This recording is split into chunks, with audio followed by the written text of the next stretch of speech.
नमस्कार दोस्तों, स्वागत है आपका आपकी अपनी YouTube channel RBSC online classes में। आज अपन बात करेंगे क्लास 11th के केमिस्ट्री के जो सभी चैप्टरों के महत्वपूर्ण प्रश्न है उसके बारे में। बहुत महत्वपूर्ण प्रश्न है, आप इसके लिए बहुत अच्छी तरह इनको अध्ययन कर लीजिएगा। आपका जो वार्षिक का पेपर आने वाला है बहुत महत्वपूर्ण है, उसके लिए आप इन प्रश्नों का अच्छी तरह अध्ययन करेंगे तो निश्चित तौर पे आपको एग्जाम के अंदर ये प्रश्न आपको देखने को मिल जाएंगे। तो बात करते हैं, सबसे पहला जो चैप्टर है आपका उसके अंदर से जल्दी से शुरुआत करते हैं और एक एक चैप्टर के अपन देखेंगे कौन कौन से महत्वपूर्ण प्रश्न है और किस हिसाब से आपको उनको याद करना है। तो सबसे पहले हम बात करते हैं, हमारा जो पहला चैप्टर है उसके अंदर आपको सबसे पहला प्रश्न है तत्व और यौगिक में क्या अंतर है। सिंपल टाइप के प्रश्न, आपका पहला जो चैप्टर है केमिस्ट्री का बहुत ही सिंपल सा है।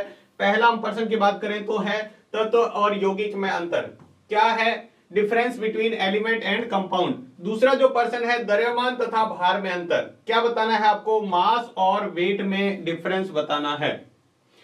तीसरा प्रश्न है समांगी मिश्रण और विषमांगी मिश्रण क्या होता है।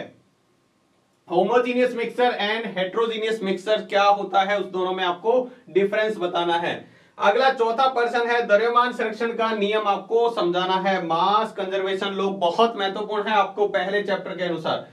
पांचवा जो प्रश्न है, अंतिम जो इसका प्रश्न महत्वपूर्ण वो है इसके सार्थक अंक निकालना। जैसे ये दिए हुए हैं इसी तरह के और भी आप प्रश्न करें, सार्थक अंक कैसे बताते हैं वो याद कीजिएगा। और इसके अंदर मैं आपको एक और इंपॉर्टेंट प्रश्न बता देता हूं, वो है आपका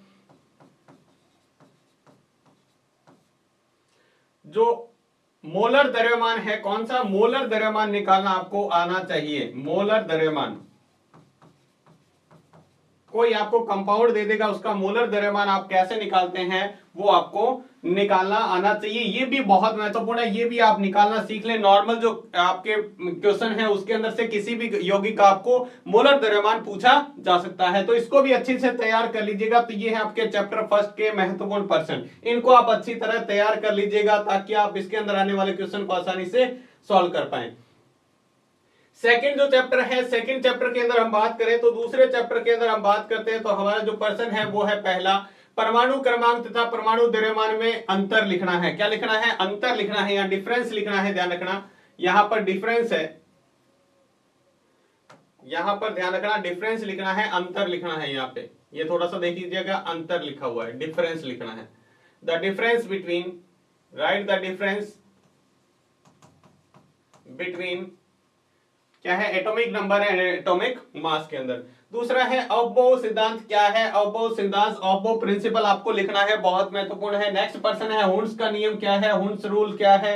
उसके बाद अगला जो प्रश्न है वो है आपका, इनको इलेक्ट्रॉनिक विन्यास लिखना है। इलेक्ट्रॉनिक विन्यास, इसके आगे एक सोडियम और लिख सकते हैं आप, चाहे तो थर्ड आप सोडियम लिख सकते हैं। इनके क्या है इलेक्ट्रॉनिक विन्यास आपको निकाले आने चाहिए। इलेक्ट्रॉनिक कॉन्फ़िगरेशन, इलेक्ट्रॉनिक विन्यास किस तरह से इनके लिखते हैं वो आपको लिखने आने चाहिए। नेक्स्ट है कक्ष तथा कक्षक में क्या अंतर है। Difference between orbit, orbital and orbit. कक्ष तथा कक्षा में क्या अंतर है, इन दोनों को आपको बताना है। नेक्स्ट हमारा प्रश्न है क्वांटम संख्या क्या है, समझाइए। क्वांटम संख्या क्या होती है, क्वांटम नंबर क्या होते हैं, उनको आपको एक्सप्लेन करना है। अगला है डाल्टन के परमाणु सिद्धांत को समझाइए, डाल्टन्स एटॉमिक थ्योरी आपको बतानी है। और अंतिम प्रश्न है थॉमसन के परमाणु मॉडल को समझाइए। थॉमसन मॉडल आपको क्या करना है, ऑफ एटम को आपको एक्सप्लेन करना है। थॉमसन एटम मॉडल को आपको क्या करना है, एक्सप्लेन करना है, बहुत महत्वपूर्ण है दूसरे चैप्टर के ये क्वेश्चन आंसर जो प्रश्न है उसके बाद में। इसके बाद में बात करते हैं तीसरे चैप्टर की, तो तीसरे चैप्टर में प्रश्न आता है डोबेराइनर ट्रिक, आपको क्या करना है, समझाना है। डोबेराइनर ट्रिक जो है उसको एक्सप्लेन करना है क्या होती है। दूसरा प्रश्न है मैनलिफ तथा आधुनिक आवर्त नियम में क्या अंतर है, यानी मैनलिफ की आवर्त सारणी और आधुनिक आवर्त सारणी जो है उन दोनों में क्या डिफरेंस है। मैनलिफ के आवर्त नियम और अभी जो आधुनिक आवर्त नियम है उन दोनों में क्या अंतर है वो बताना है। आवर्त तथा वर्ग किसे कहते हैं आपको बताना है, आवर्त क्या होते हैं, वर्ग क्या होते हैं। आयनन ऊर्जा किसे कहते हैं आपको क्या बताना है। आयनाइजेशन एनर्जी क्या होती है वो आपको बतानी है, बहुत महत्वपूर्ण प्रश्न है। अगला बात करते हैं हम चौथे चैप्टर की बात करें, चौथे पार्ट की आपकी बात करें तो चौथे जो पार्ट में fourth number chapter lesson number 4 में रासायनिक आबंध क्या है, इसके प्रकार समझाइए। क्या है, केमिकल बॉन्ड क्या होते हैं और इसको क्या करना है, एक्सप्लेन करना है। लुईस बिंदु संरचना बनाइए। इनकी जो आपको यौगिक दिख रहे हैं इनकी लुईस बिंदु, कार्बन डाइऑक्साइड हो गया, O3 हो गया, N2 हो गया, O2 हो गया, CH4 हो गया, ठीक है। ये क्या है, इनकी आपको क्या करनी है, इनकी आपको बनानी है संरचना, यहाँ CH4 है, इसको देख लीजिएगा। नेक्स्ट है हमारा फॉर्मल आवेश क्या होता है, फॉर्मल चार्ज क्या होता है, फॉर्मल आवेश क्या होता है वो आपको बताना है। नेक्स्ट है निम्न को परिभाषित कीजिए, इनकी आपको परिभाषा अच्छे से याद करनी है। बंद लंबाई यानी बॉन्ड लेंथ, दूसरा है बंद ऊर्जा यानी बॉन्ड एनर्जी, और तीसरा है बंद कोटि यानी बॉन्ड ऑर्डर क्या होता है, ये आपको अच्छे से याद रखना है इस चैप्टर में, चौथे में। नेक्स्ट बात करें आपको वीबीटी के अनुसार, आपको अच्छे से याद होना चाहिए, वीबीटी आपको अच्छे से आनी चाहिए के अनुसार निम्न अणुओं को समझाइए। कौन सा? CH4, BH4 और BeH2, इनको क्या करना है आपको अच्छे से एक्सप्लेन करना है। आणविक कक्षक चित्र बनाइए, इनके क्या करने हैं आपको, मॉलिक्यूलर ऑर्बिट डायग्राम आपको बनाने हैं, आणविक चित्र बनाना है N2 का, O2 का, F2 का और B2 का, इनके क्या करने हैं आपको आणविक चित्र बनाने हैं। और इसका सातवां बहुत महत्वपूर्ण है, संकरण क्या है, इसके प्रकारों को समझाइए। संकरण और उसके प्रकार को आपको क्या करना है, अच्छे से आपको एक्सप्लेन करना है। अगला जो हमारा चैप्टर नंबर 6 है, ठीक है, पांचवा चैप्टर आपके है नहीं, चौथे के बाद में कौन सा चैप्टर है आपके, डायरेक्ट 6 नंबर चैप्टर है जो आपके सिलेबस के अनुसार है, वो है परिवेश व निकाय में क्या क्या अंतर है। यहां पर अंतर लिखा हुआ है, डिफरेंस लिखना है, ध्यान रखना है यहां पर भी, ठीक है, अंतर है यहां पर भी, थोड़ा सा ये टाइपिंग में स्प्रिंट है, इसको अच्छे से देख लीजिएगा, यहां पर अंतर लिखा हुआ है, ठीक है, डिफरेंस लिखना है। What is the difference between, यहां पर आप सही कर लीजिएगा, difference between surrounding and the system, surrounding और सिस्टम में क्या डिफरेंस होता है वो आपको बताना है, ठीक है। नेक्स्ट जो पर्सन है, तंत्र के प्रकार को समझाइए, तंत्र कितने प्रकार के होते हैं उनको आपको एक्सप्लेन करना है। टाइप ऑफ सिस्टम, उष्मा गतिविधि का प्रथम नियम, right the first law of thermodynamics, thermodynamics का फर्स्ट लॉ क्या है उसको आपको एक्सप्लेन करना है। विस्तीर्ण तथा गहन गुणधर्म क्या है उदाहरण सहित समझाना है आपको। What are the board and deep properties explain with the example. थोड़ा सा इसका इंग्लिश जो ट्रांसलेट है वो गूगल से किया हुआ है, तो थोड़ा सा आप उसको एग्जैक्ट चेक कर लीजिएगा। नेक्स्ट जो पर्सन है वो है टेस नियम को समझाइए, टेस रूल क्या है उसको आपको समझाना है। और लास्ट इसका एक और पर्सन है, जालक ऊर्जा क्या है, what is the lattice energy, जालक ऊर्जा को आपको अच्छे से याद करना है। और इसका जो अंतिम पर्सन है वो है एंथैल्पी तथा एंट्रोपी में अंतर, एंथैल्पी तथा एंट्रोपी में क्या अंतर होता है वो आपको बताना है, दोनों ही बहुत महत्वपूर्ण है ये भी पर्सन। नेक्स्ट हम बात करते हैं आपका 8वां जो चैप्टर है उसके बारे में। सबसे पहला और सबसे महत्वपूर्ण पर्सन ऑक्सीकरण तथा अपचयन में अंतर, difference between the oxidation and reduction. Oxidation और रिडक्शन में आपको डिफरेंस याद करना है। रेडॉक्स अभिक्रिया क्या होती है, रेडॉक्स रिएक्शन क्या है, ऑक्सीकारक तथा अपचायक को समझाइए, ऑक्सीकारक क्या होते हैं, अपचायक क्या होते हैं, ऑक्सीडाइजिंग एंड रिड्यूसिंग एजेंट क्या होते हैं। आपको इनको निम्न को समझाना है, एक्सप्लेन करना है, क्या विस्थापन क्या होता है, द्विविस्थापन क्या होता है, असमानुपातन क्या होता है, इनको आपको अच्छे से समझाना है। नेक्स्ट पर्सन है रासायनिक समीकरण को संतुलित करना। आपको रासायनिक समीकरण को देखो यहां पर नहीं है, आपको रासायनिक समीकरण को संतुलित करना अच्छे से आना चाहिए। इक्वेशन को, केमिकल इक्वेशन को बैलेंस करना आपको अच्छे से आना चाहिए, बहुत महत्वपूर्ण है, आपके एग्जाम में पूछा ही जाने वाला है इस तरह का क्वेश्चन। किसी भी तरह की आपको इक्वेशन देके पूछा जा सकता है, इसको क्या करना है, बैलेंस करना है, उसको संतुलित करना है।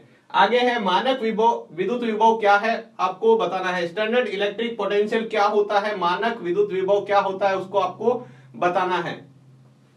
बात करते हैं हमारे जो चैप्टर नंबर 10 है, लेसन नंबर 10, उसके अंदर क्षारीय धातु तथा क्षारीय मृदा धातु में क्या अंतर होता है। क्षारीय धातु और क्षारीय मृदा धातु दोनों में क्या अंतर है वो बताना है। Right the what is the difference between the alkyne metal and alkyne earth metal, दोनों में डिफरेंस आपको बताना है।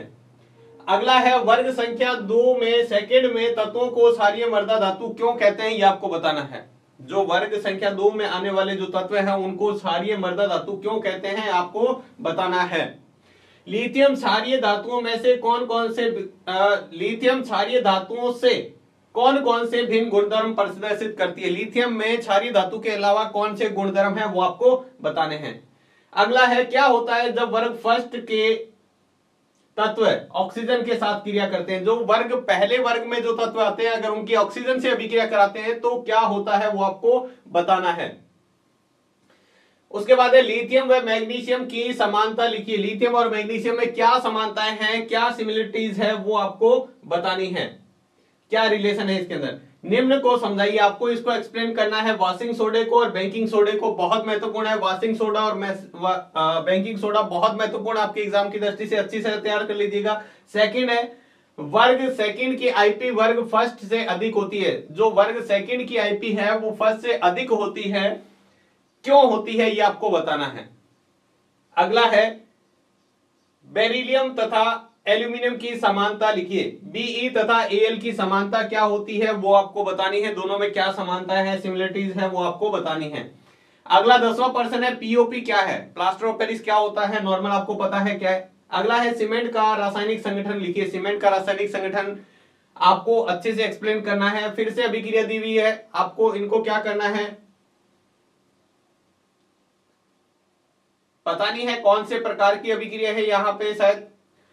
नेक्स्ट 13 नंबर है, उसमें आपको दिया है डाइबोरॉन क्या है, इसके निर्माण की विधियां लिखिए। डाइबोरॉन क्या होता है, इसके निर्माण की विधियां लिखनी है। ये क्वेश्चन अभी एक बार आप देख लीजिएगा इसको, क्योंकि संतुलित तो किया हुआ है, शायद इसमें अभिक्रिया का प्रकार बताना है, कौन से प्रकार की अभिक्रिया है। इसके बाद अगला है यहाँ पे डाइबोरॉन क्या है, इसके निर्माण की विधियां। नेक्स्ट है कार्बन के अपरूप को समझाइए। कार्बन के अपरूप कौन कौन से होते हैं उनको एक्सप्लेन करना है। उनके गुणों में अंतर आपसे पूछा जा सकता है। कार्बन के अपरूप के जो गुण अपरूप होते हैं उनके गुणों में क्या अंतर होता है वो आपसे पूछा जा सकता है। उनकी संरचना पूछी जा सकती है, बहुत महत्वपूर्ण है। वाटर गैस क्या है, वह संश्लेषण गैस क्या है। वाटर गैस और संश्लेषण गैस क्या होता है, इसको आपको बताना है, महत्वपूर्ण है। हरित गृह प्रभाव को समझाइए। ग्रीन हाउस इफेक्ट क्या होता है, इसको आपको एक्सप्लेन करना है। सिलिकॉन क्या है, इसको आपको बताना है। और अक्रिय युग्म प्रभाव को समझाना है। हरित गृह प्रभाव को समझाना है, सिलिकॉन क्या होता है ये बताना है, और अक्रिय युग्म प्रभाव क्या है ये बताना है। ये आपके 10वें चैप्टर के महत्वपूर्ण प्रश्न। 11वें चैप्टर की बात करें तो बोरेक्स क्या है, इससे बोरेक्स मन का कैसे बनाया जाता है। बोरेक्स क्या है और बोरेक्स मन का इससे कैसे बनाया जाता है। नेक्स्ट जो सेकंड नंबर प्रश्न है, ऑर्थोबोरिक अम्ल की संरचना बनाइए तथा ऑर्थोबोरिक अम्ल एक दुर्बल अम्ल है, क्यों। ऑर्थोबोरिक अम्ल की आपको संरचना बनानी है और यह बताना है कि यह दुर्बल अम्ल क्यों है। नेक्स्ट प्रश्न है TiCl3 की तुलना में BCl3 के उच्च स्थायित्व होता है, क्यों होता है, यह आपको बताना है। यानी TiCl3 की तुलना में BCl3 क्या होता है, उच्च स्थायी होता है, क्यों होता है, इसका कारण बताना है। डाइबोरॉन तथा बोरिक अम्ल की संरचना बनानी है। डाइबोरॉन और बोरिक अम्ल दोनों की क्या बनानी है, संरचना बनानी है। नेक्स्ट हम बात करें आपका चैप्टर नंबर 13 की, तो 13 में सबसे पहले समावयवता किसे कहते हैं और इनकी क्या करती हैं, समावयवी बनाइए। इनको समावयवी बनाना है, आपको दिया हुआ है। आइसोमेरिज्म क्या होता है और इनकी आइसोमर्स इनको बनाना है। आइसोमर्स ड्रॉ करनी है, समावयवी बनाए इसको। वो आगे है विषम परमाणु किसे कहते हैं। विषम परमाणु क्या होता है, हेट्रोजीनियस एटम क्या होता है वो एक्सप्लेन करना है। क्रियात्मक समूह से आप क्या समझते हैं, फंक्शनल ग्रुप क्या होते हैं उसको आपको समझाना है, क्या होते हैं फंक्शनल ग्रुप। आगे है सरूपण समावयवता क्या है। सोहार्स व न्यूमैन सरूपण को समझाइए, दोनों ही आपको बतानी है। पहले तो सरूपण समावयवता क्या होती है ये बताना है, और उसके बाद में सोहार्स व न्यूमैन सरूपण को समझाना है। दोनों ही ये प्रश्न बहुत महत्वपूर्ण है, इसको अच्छी तरह तैयार कर लीजिएगा। मार्कोनिकॉफ नियम क्या होता है वो आपको एक्सप्लेन करना है। मार्कोनिकॉफ लॉ क्या है उसको एक्सप्लेन करना है, उसको बताना है क्या होता है। अगला है प्रश्न, क्या होता है जब एल्कीन का आयन ओजोनी अपघटन कराते हैं। जब एल्कीन का ओजोनी अपघटन कराते हैं तब क्या होता है वो आपको बताना है। नेक्स्ट हम बात करते हैं, हमारा जो अगला प्रश्न है वो है आप कैसे परिवर्तित करेंगे एसिटिलीन से बेंजीन कैसे बनाएंगे। एसिटिलीन से बेंजीन कैसे बनाएंगे, फिनॉल से बेंजीन कैसे बनाएंगे, और बेंजीन से BHC कैसे बनाएंगे ये आपको बताना है। आगे है नेक्स्ट, आप ऑर्थो पैरा मेटा निर्देश समूह से क्या समझते हैं, क्या होते हैं ये आपको बताना है। ऑर्थो पैरा और मेटा निर्देशी समूह से क्या समझते हैं, क्या होते हैं, इनको आपको बताना है। और अगला है वुड्स अभिक्रिया क्या है वो आपको एक्सप्लेन करना है। वुड्स अभिक्रिया क्या है ये आपको बताना है। लास्ट आपका बहुत ही नॉर्मल सा चैप्टर है जिसके अंदर आपको ये बताना है सबसे पहले अम्ल वर्षा क्या है, यह पर्यावरण को किस प्रकार प्रभावित करती है। एसिड रेन क्या होती है और ये कैसे इफेक्ट डालती है हमारे इन्वायरमेंट पर। अगला प्रश्न है ग्रीन हाउस प्रभाव क्या है, इसके लिए कौन सी गैस उत्तरदायी है, यानी ग्रीन हाउस प्रभाव क्या होता है और इसके अंदर ग्रीन हाउस गैस कौन कौन सी है वो आपको बतानी है जिसके कारण ग्रीन हाउस होता है। आगे है ओजोन छिद्र से आप क्या समझते हैं, ओजोन छिद्र का मतलब क्या है और इसके कारण क्या है, यानी ओजोन छिद्र के कारण क्या है ये भी आपको बताना है। अगले प्रश्न की बात करें तो धूम कोहरा क्या है, प्रकाश रासायनिक कोहरे के क्या दुष्परिणाम है, धूम कोहरा क्या होता है। ठीक है, इसमें ऐसे भी पूछा जा सकता है धूम कोहरा है जो सामान्य धूम कोहरा है वो प्रकाश रासायनिक धूम कोहरे से किस प्रकार भिन्न है, ऐसे भी पूछा जा सकता है। या फिर आपसे ये पूछा जा सकता है धूम कोहरा क्या होता है और प्रकाश रासायनिक कोहरे से क्या दुष्परिणाम है, इसके क्या नुकसान है, वो भी आपसे पूछा जा सकता है।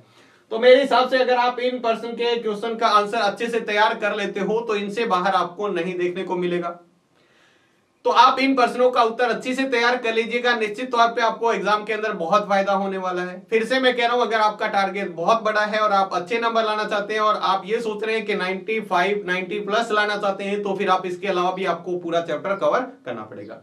तो आज के वीडियो में बस इतना ही, मिलते हैं जल्द से नेक्स्ट वीडियो में नेक्स्ट सब्जेक्ट के महत्वपूर्ण प्रश्नों के साथ। तब तक के लिए धन्यवाद।